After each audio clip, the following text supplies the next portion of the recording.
Hey everybody, Angel here, and today I'll be reviewing the Mighty Pups Charge Up, Pups versus a teleporting copycat, and Save a Superpowered Puplantis.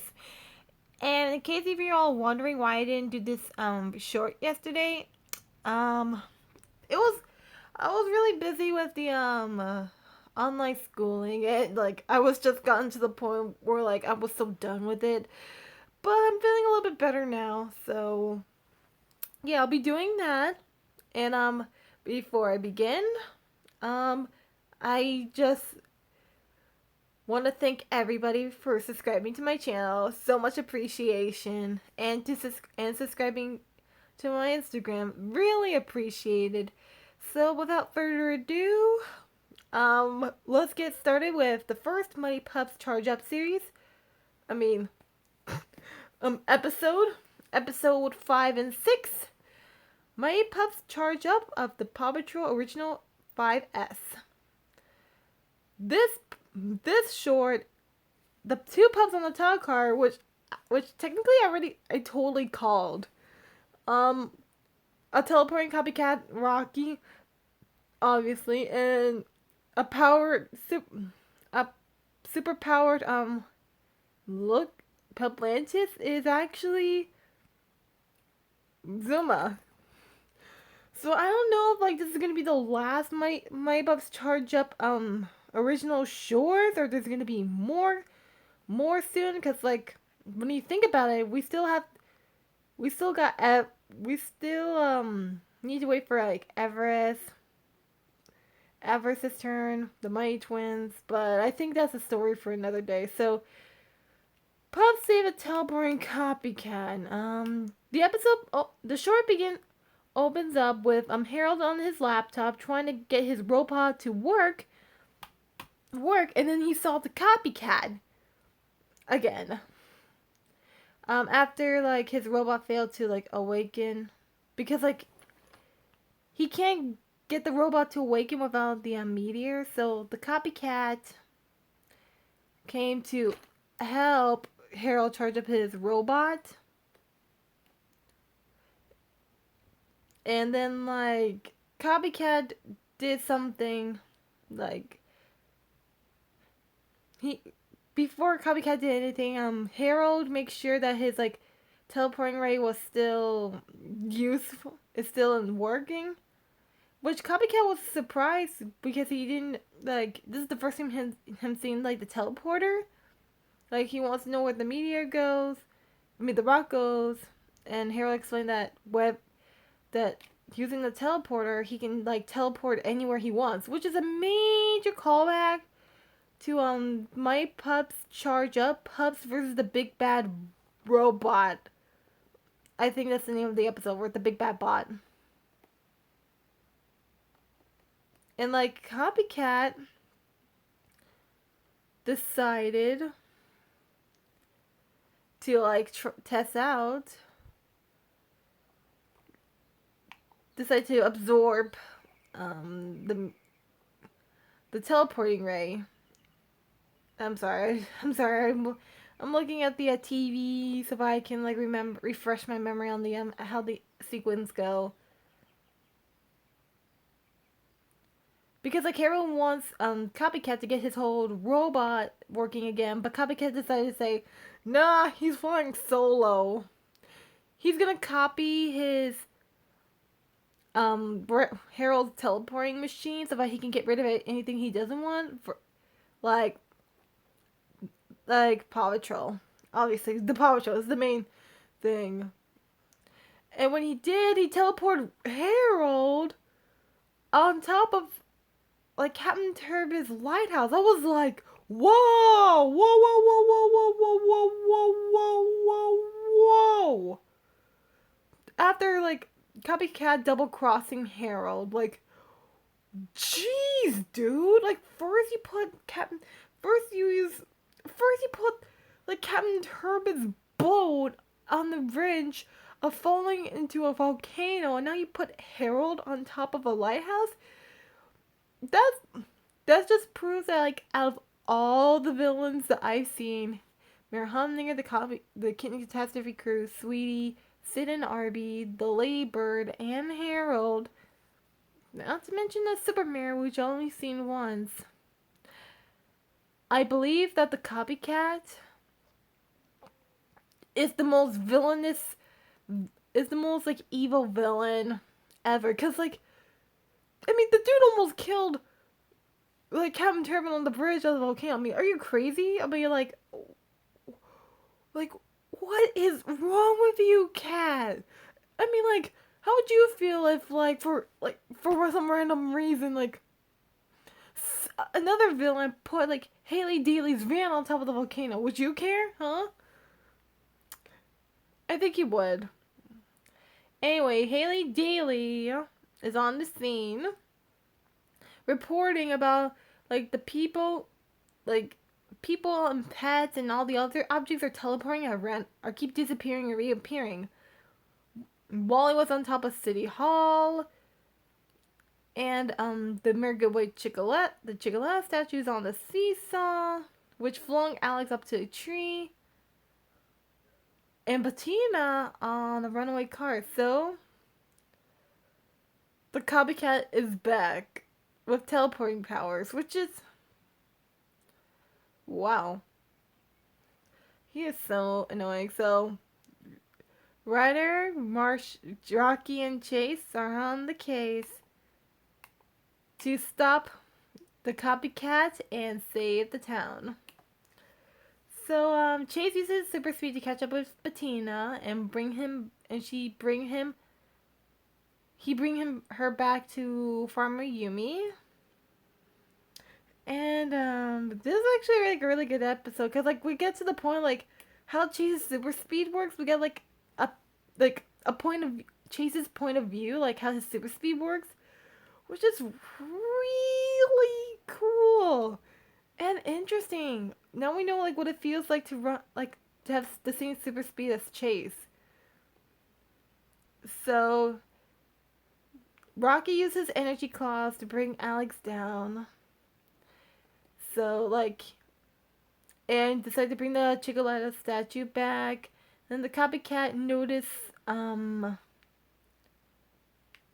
well, before that Ryder showed once again incredible strength, which he lifted Wally on his back. I'm like, wow, he is like for a young kid, he's really strong. Cause this is the second time that we see him lift Wally since actually back in season 1, Pups and the Ghost Pirate, which is impressive.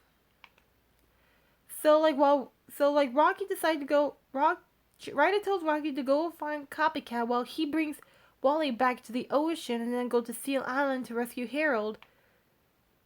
And Copycat take the perfect chance, since Ryder is gone, to teleport the pups somewhere else to get rid of the pups. And after Rocky put the Chickaletta statue down, Copycat missed Rocky, so Rocky with his X-ray vision, which is the first time I see like how his X-ray vision like came to play. Like you see like a green swipe in his eyes. I was like, that's actually like what that has to be like one of my favorite special effects. Like seeing like Rocky's X-ray vision come into play, and oh my gosh, like Copycat keeps teleporting random stuff in front of Rocky, like he almost got like himself. He almost like hit towards the Chickaletta statue. Like whoa, that was a close one. And then like the Copycat is going to teleport Rocky. Like this is the second time this happened to Rocky. I mean like. The first time that was Harold, he was about to teleport Rocky to the North Pole, but if it wasn't for Chase's super bark, Rocky could have gone to the North Pole. I'll be like, oh no. No. And like, if you ask me, it's like extreme parkour. It's like extreme, either like parkour or like temple, like mini temple run edition of Mighty Pups where like Rocky keeps like dodging all the objects that a copycat teleported, which I gotta admit that was very impressive of Rocky. I guess I guess all this, and he's dodging like the teleporting, the copycat's teleporting beams, which got me thinking like, wow, Rocky's where puppy where puppy where puppy experience and his on all the times he did the Mighty Pup Adventures really paid off.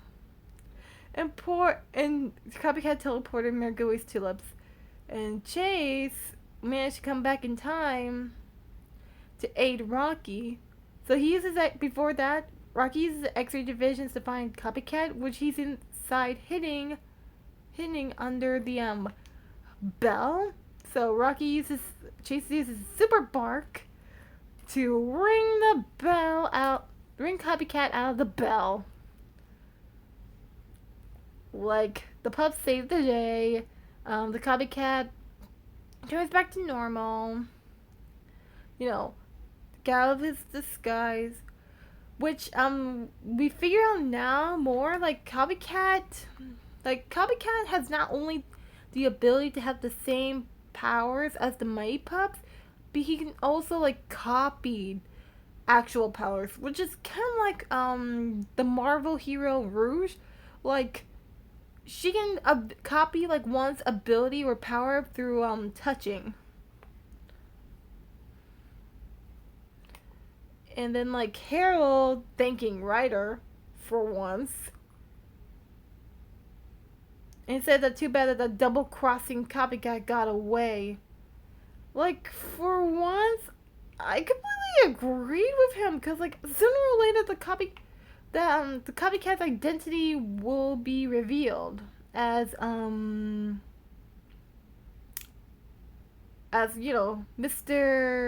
Nibbles. I really like this episode. It was actually pretty interesting to see more Rocky action. I think when a push comes to shove, I think Rocky has a little bit of parkour in him. So I get this short a 5 out of 5. Next up is the Power Up Puplantis. Excuse me. Okay, I'm back. Since the super-powered Puplantis didn't have a tile card yet, I'm gonna go with this one from Pup Save Puplantis. So the episode begins when Captain Turbot and Wally are on the boat, Night of the Mermoon, delivering the meteor to Ryder, I think, for safekeeping, and we see Ryder and Rocky creating an upgrade on the security system, which is, dude, seriously, they could have done this before.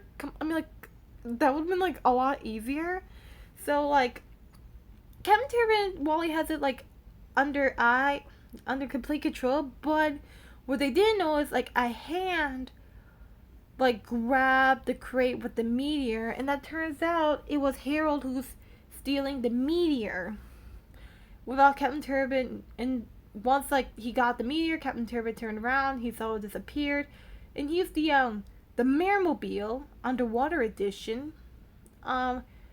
He foolishly let go of the meteor. He tries to grab it, but the meteor slipped away, and it fell into the roof of Puplantis, which the meteor caused the shell to get bigger and the pearls to get bigger, the shell of Puplantis.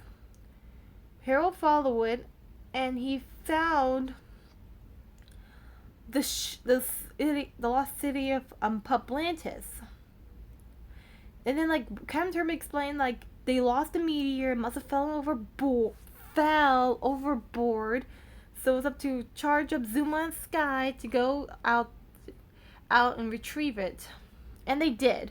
So Zuma used his water force field bubble to get Ryder, Sky, and Zuma to breathe underwater, which they did.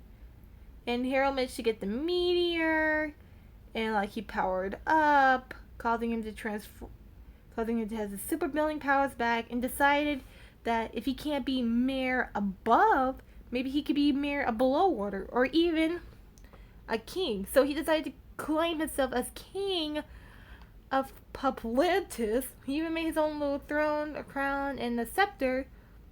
And then like two of the merpups came in, and they like couldn't believe like what's happening. Like this is the first time they saw Harold, and Harold thought that they're trying to repay respect. I'm like,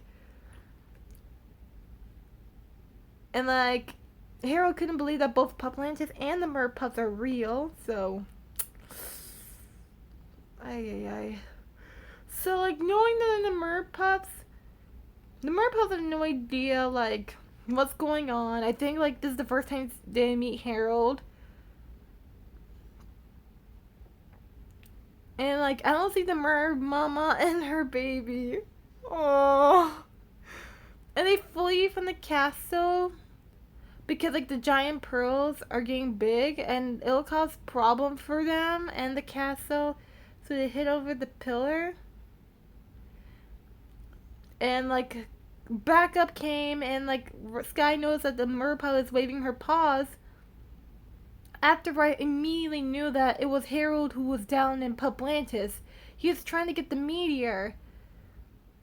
And now that the meteor is charging up the shells, creating giant pearl problems. And it's too big. And it's gonna be a real problem because like these giant pearls are way too big to be in Puplantis. So like Chase and Sky and Zuma decided to stay out and keep the merpup safe while Ryder goes in and get Harold out. Which he calls it Humlantis.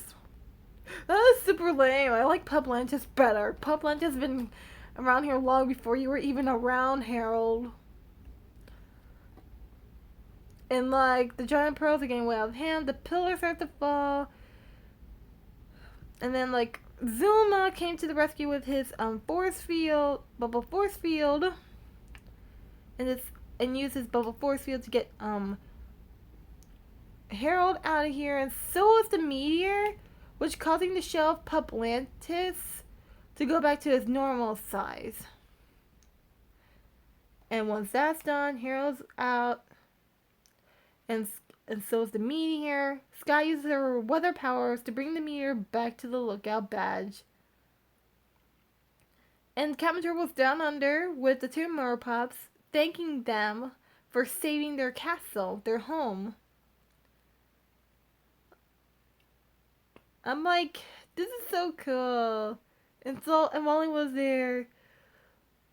But I really like this episode. I'm so happy that the merpups were back. At least for like 5 minutes. But you know, honestly, first of all, that would have been such a great half-hour long episode with like, you know, My Pups and Merpups combination. I mean, it would be super cool if they do like a combination between like one series with another series. Like a combination like Air Rescue and Mighty Pups. Like Mighty Air Rescue. Or like Mighty Jungle Rescue. Ultimate Mighty Pup Rescue. Or like, you know, like hang on, I'm still thinking. Oh, Mission Mighty. Like or Mission Paw for Mighty Paw for like Mighty Pups and Mission Paw. Sea Patrol, Mighty Sea or Mighty Patrol, or Sea Mighty Pups. I don't know. And like maybe Mighty Dino Land Rescuers.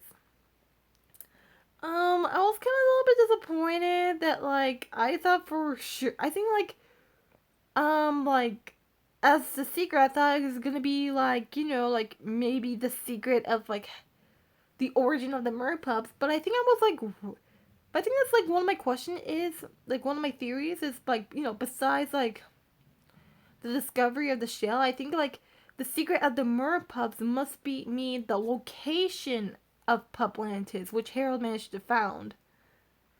So, like, besides Captain Turbid, and besides Captain Turbid, because he already knows about the Legend of the Merpups and the Paw Patrol pups, Harold is the only character outside of the group that knows that Puplantis and Merpups existed.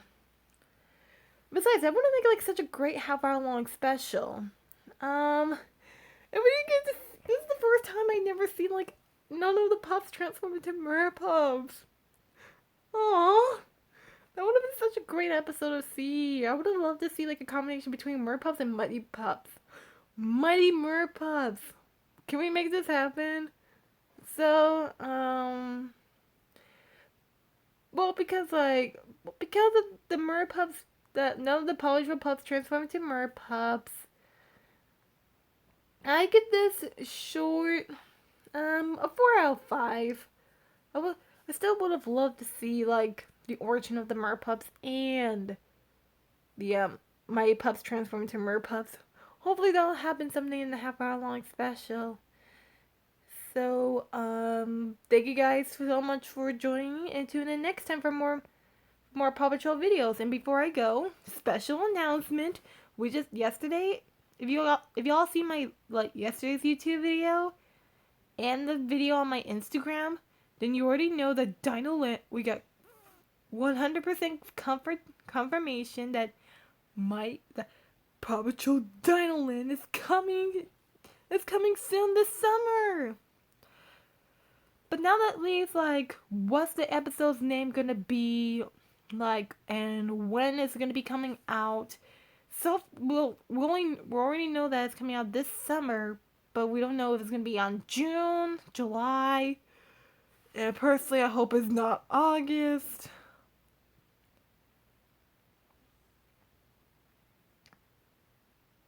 But because of this crisis, I personally hope they do not delay it indefinitely like they did with the Sonic IDW comics. Please don't let that happen. I don't think I can't wait anymore. So thank you guys so much, and tune in next time. This is Angel Ice Storm saying, welcome back, Merpups. Peace.